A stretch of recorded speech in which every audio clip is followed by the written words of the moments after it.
Hello friends, welcome back சுதர்வாக் channel நண்பர்களே.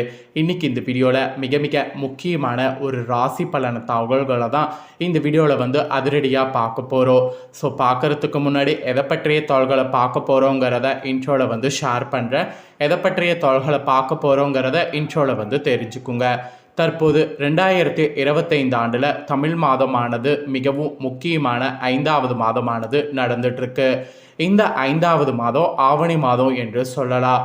இந்த மாதம் சாதாரண மாதம் கிடையாது, மிக மிக முக்கியமான மாதம் ஆன்மீக ரீதியாக.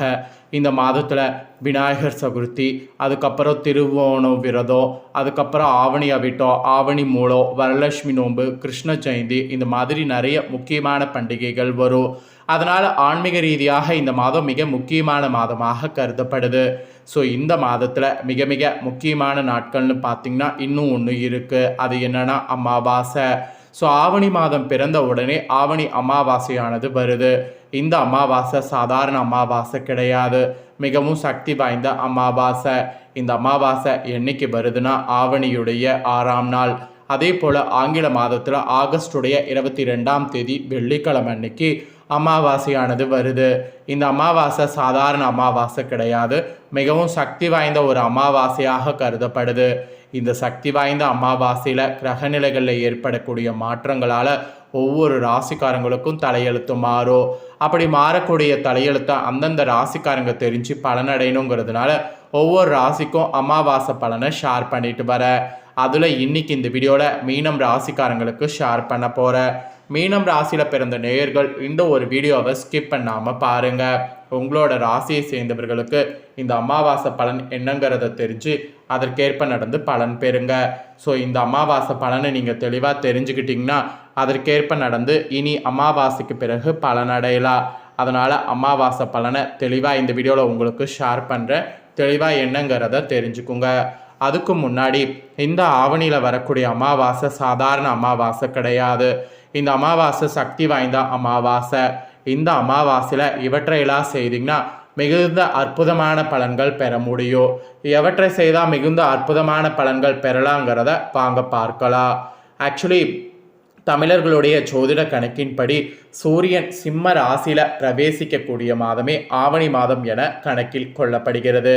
எனவே தான் இம்மாதத்தை சிங்க மாதம் எனவும் அழைக்கப்படுது. ஆவணி மாதத்தில் தான் ஆவணி திருவோணம், ஆவணி அவிட்டம், விநாயகர் சதுர்த்தி போன்ற தெய்வீக சிறப்புமிக்க தினங்கள் வருகிறது. அதுபோன்று இம்மாதத்தில் வரக்கூடிய பௌர்ணமி மற்றும் அமாவாசை தினங்களும் மிகுந்த முக்கியத்துவம் வாய்ந்ததாக கருதப்படுது. அந்த வகையில் ஆவணி மாத அமாவாசை தினத்தில் நம்ம செய்ய வேண்டியது என்ன என்பதையும் அதனால் நமக்கு ஏற்படக்கூடிய பலன்கள் எத்தகையது என்பதையும் சொல்ல போகிறேன். அதை இந்த வீடியோவில் தெரிந்து கொண்டு பயன்பெறுங்க. ஆவணி அமாவாசையானது அன்னைக்கு காலையில் அமாவாசை தர்ப்பணம், திதி போன்ற தடங்குகளை செய்ய வேண்டும். ஏன்னா அமாவாசையில் ஃபஸ்ட்டு செய்ய வேண்டியதே இதுதான். ஏன்னா அமாவாசைங்கிறது பார்த்திங்கன்னு வச்சுக்கோங்களேன், நிறைய பேர் சாதாரண நாளுன்னு நினைக்கிறோம். ஆனால் அமாவாசையில் ஃபஸ்ட்டு திதி தடங்குகள் முன்னோர்களுக்கு செய்யணும்.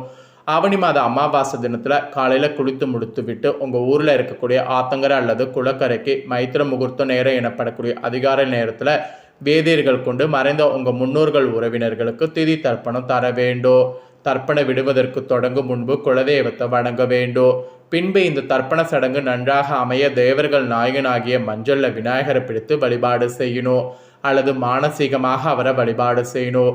பின்புதான் உங்கள் தாய் வழி மற்றும் தந்தை வழி முன்னோர்களை மனதில் நினைத்து வேதியர்கள் கூறக்கூடிய மந்திரங்களை திரும்ப கூறி அரிசி பிண்டத்தில் கருப்பு எல் போட்டு அதில் தூய்மையான நீரை சிறிது விட வேண்டும். கருப்பு எல் சனி பகவானுடைய ஆதிபத்தியம் கொண்டது. இதை இச்சடங்கில் பயன்படுத்துவதால் ஆயுள்காரனாகிய சனி பகவானுடைய அருளாசி உங்களுக்கு கிடைக்கிறது. வீட்டில் பூஜரையை சுத்தம் செய்து தீபம் ஏற்ற வேண்டும். பின்பு உங்கள் வீட்டில் இருக்கக்கூடிய மறைந்த முன்னோர்கள் படத்திற்கு பூக்கள் சமர்ப்பித்து தூபங்கள் கொளுத்தி வணங்க வேண்டும். சந்தர்ப்ப சூழ்நிலை காரணமாக அமாவாசை திதி தர்ப்பணம் போன்றவற்றை தர முடியாதவங்க இந்த தினம் உங்கள் வீட்டிலேயே முன்னோர்களை வழிபட்டு கருப்பு மற்றும் வெள்ளை எல் கலந்த சாதத்தை காகங்களுக்கு உணவாக வைக்கலாம். அதனால் முன்னோர்களுக்கு திதி அளித்த பலன் உண்டாகும். பேசிக்காகவே ஆவணி மாதம் சுப மற்றும் தெய்வீக காரியங்கள் செய்வதற்கான சிறப்பான மாதமாக இருக்கிறது. இந்த ஆவணி மாதத்தில் வரக்கூடிய அமாவாசை தினத்தில் மேற்கொண்ட முறையில் தர்ப்பணம் மற்றும் சீர்திருத்தம் தந்து முன்னோர்களை வழிபடுவதால் உங்கள் ராசிக்காரங்களுக்கு வீட்டில் தரிதர நிலை நீங்கி சுபிட்சங்கள் பெருகும். உங்கள் வம்சத்தில் திருமண காலதாமதம் ஆகக்கூடிய நபர்களுக்கு விரைவில் திருமணம் நடக்கும். வீண் பண விரயங்கள் ஏற்படுவது நீங்கும்.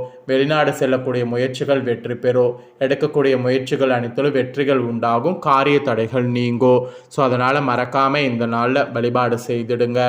இவ்வளோ நேரம் இந்த அமாவாசையுடைய சிறப்பை பார்த்தோம். இப்போ இந்த அமாவாசை பலனை உங்களுக்கு சொல்ல போகிறேன். அமாவாசைக்கு பிறகு உங்களோட ராசிக்கு என்ன பலன் கிடைக்கும் அப்படிங்கிறத மீன ராசிக்காரங்க முழுமையாக இந்த வீடியோவில் தெரிஞ்சுக்குங்க. மீனம் ராசி புரட்டாதி 4ஆம் பாதம் உத்திராடதி ரேவதி நட்சத்திரத்தில் பிறந்தவங்களுக்கு நான் சொல்லக்கூடிய கணிப்பு கரெக்டாக இருக்கும். அதனால் மீன ராசி இந்த நட்சத்திரத்தில் பிறந்தவங்க வீடியோவை ஸ்கிப் பண்ணாமல் பாருங்கள். அமாவாசைக்கு பிறகு முதல்ல கிரகநிலை உங்களுக்கு எப்படி அமையுங்கிறத சொல்கிறேன். முதல்ல கிரகநிலை எப்படி அமையுங்கிறத தெரிஞ்சுக்குங்க. ராசியில் ராகு, தைரிய வீரிய ஸ்தானத்தில் செவ்வாய் குரு, சுகஸ்தானத்தில் சந்திரன், பஞ்சமஸ்தானத்தில் சூரிய புதன் சுக்கிரன், கலஸ்தரஸ்தானத்தில் கேது, ஐனசைன போகஸ்தானத்தில் சனி. இந்த மாதிரி கிரகநிலைகள் உங்களுக்கு அமைஞ்சிருக்கு. இந்த மாதிரி கிரகநிலைகள் அமைந்த அடிப்படையில் தான் இந்த அமாவாசைக்கு பிறகு உங்களுக்கு பலன்கள் குறிப்பிடப்பட்டிருக்கு. சரி வாங்க, என்ன பலன்கள் அப்படிங்கிறத பார்க்கலாம். நட்பினை உயிரை விட மதிக்கக்கூடிய மீன ராசிக்காரங்களுக்கு இந்த மாதம் அமாவாசைக்கு பிறகு வாக்குவன்மையால் எல்லா நன்மைகளுமே கிடைக்க பெறுவீங்க. அனுகூலமான பலன்கள் கிடைக்கும். பணவரவு மன திருப்தியை தரும். புதிய நபர்கள் அறிமுகம் உங்களுக்கு நட்பை கிடைக்க செய்யும். நீண்ட நாட்களாக இழுப்பறியாக இருந்த காரியங்கள் சாதகமாக நடந்து முடியும். மெயினாக வாகனங்களை பயன்படுத்தும் போது கவனம் தேவை. மற்றபடி உங்களுக்கு வேறு எதுவும் சொல்லப்படல. அதுக்கப்புறம் தொழில் வியாபாரத்தில் நீங்கள் எதிர்பார்த்த வெற்றி கிடைக்கும். நிதி நிலைமை சீர்படும். புதிய ஆர்டர்கள் கிடைக்கப்பட்டு சிரமங்கள் குறையும். அதே சமயம் உத்தியோகத்தில் இருப்பவர்களுக்கு வேலை பளு குறைந்து காணப்படும். எதிர்பார்த்த இடத்திற்கு மாற்றம் கிடைக்கலாம். குடும்பத்தில் ஒற்றுமையானது உண்டாகும். கணவன் மனைவிக்கிடையே இருந்த இறுக்கமான சூழ்நிலை நீங்கி மகிழ்ச்சியானது பெருமளவு உண்டாகும். அது மட்டும் இல்லாமல் பிள்ளைகள் மூலம் இருந்த மன வருத்தம் நீங்கி அவர்களோடு சந்தோஷமாக வெளியே சென்று வருவீங்க. பெண்களுக்கு கூட எல்லா காரியங்களும் அனுகூலமாக நடக்கும். மனக்கவலை மெயினாக நீங்கி நிம்மதி உண்டாகும். அப்புறம் கலைத்துறையில் இருக்கிறவங்களுக்கு வீண் அலைச்சல், காரிய தாமதம் போன்றவை ஏற்படலாம். புதிய முயற்சிகளை தள்ளி போடுவது நல்லது. காரிய அனுகூலம் ஏற்படும். உணர்ச்சிகரமாக பேசி மற்றவர்களை கவரலாம். எல்லாவற்றிலும் எதிர்பார்த்த நன்மை உண்டாகும். பணவரவு உங்களுக்கு கூடும்.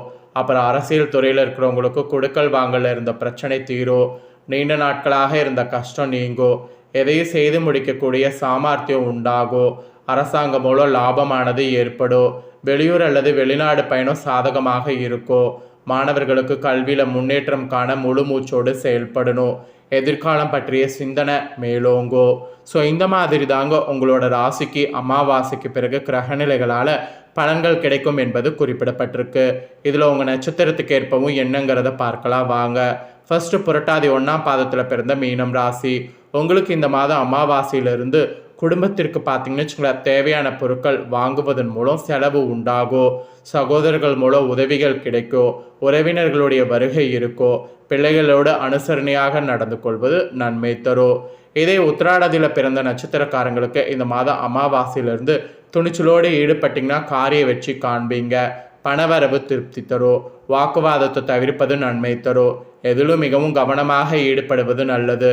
பிள்ளைகள் பற்றிய கவலை நீங்கும். உடல் ஆரோக்கியம் உண்டாகும். அப்புறம் ரேவதியில் பிறந்த மீனம் ராசிக்காரங்களுக்கு சொல்லப்பட்டிருக்கு. இந்த மாதம் உங்களுக்கு அமாவாசைக்கு பிறகு வீண் மனக்குழப்பம் ஏற்பட்டு நீங்கும். மற்றவர்களுக்கு உதவ போய் வீண் பிரச்சனையில் சிக்கிக்கொள்ளலாம். திடீர் கோபம் ஏற்படும். தேவையற்ற வீண் செலவுகள் உண்டாகும். ஆன்மீக எண்ணம் ஏற்படும். தொழில் வியாபார தொடர்பான காரியங்கள் இழுப்பறியான நிலை காணப்படும்.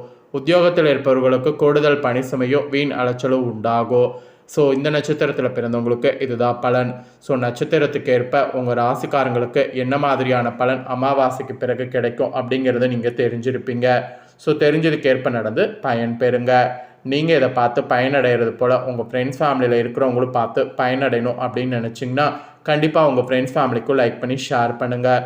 உங்கள் ஃப்ரெண்ட்ஸ் ஃபேமிலியில் இருக்கிறவங்களும் வீடியோ பார்க்கட்டும். அவங்களும் அவங்களோட ராசிக்கு கண்டிப்பாக என்ன பலன் கிடைக்கும் அப்படிங்கிறத இந்த வீடியோ மூலிமா தெரிஞ்சு இதற்கேற்ப நடந்து பலனடையட்டும். இதே போல் புதிய அப்டேட்டான நிறைய வீடியோ நம்ம சேனலில் போடப்படும்.